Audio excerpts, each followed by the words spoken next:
I'd like to start by just also thanking the community broadly yesterday for the amazing way they enjoyed Australia Day, but in a very COVID-safe way. Most people are outside and distanced and certainly enjoying the great day that celebrates our heritage and our history. I'd also like to acknowledge the interns. 1,073 new interns today. More than 1,000 interns have joined the ranks of the medical workforce across our hospitals, both in the cities and the regions across New South Wales. Premier and I had the pleasure of meeting them again. I must say it's one of the delights that I have every year to meet the new interns and to see the enthusiasm and energy that they bring to their new careers. But it was also interesting that many of these young interns have had other life experiences. Some of them have some have had families. One today that's already had her first child, met a ballroom dancer, an intern who's had a history in the finance industry, another one who studied engineering. They bring to this job, this role, not only compassion and caring, but also the experience of life. So thank you to those interns. If you are actually a patient in any of our hospitals, I'd ask you to be kind and caring to them as they start their first days in our hospital system. They will be the people that will keep us safe, but they also need to be respected in these early days of learning. Dr. John Vasiliadis, who's the Director of Pre-Vocational Training and Education and also an emergency specialist, will address us in a moment about some of the training that goes on.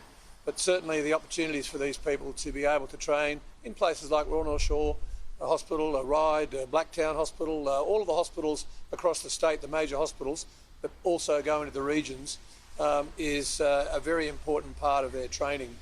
And as the Premier said, some of the ones today here at Royal North Shore are also going out very soon to Port Macquarie Hospital, so they'll have regional experience, but also to Ryde Hospital, so in the smaller hospitals, the peripheral hospitals that are part and parcel of this amazing hospital.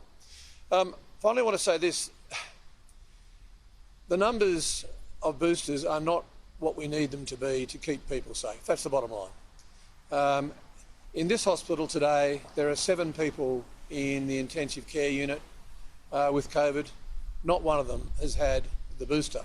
That can be for a variety of reasons.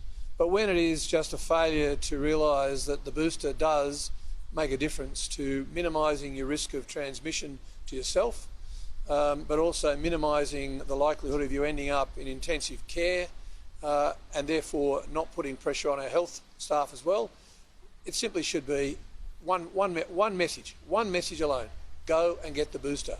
We have enough space in our own state facilities at the moment, about 100,000 in the last little while that people could have taken up that they didn't take up.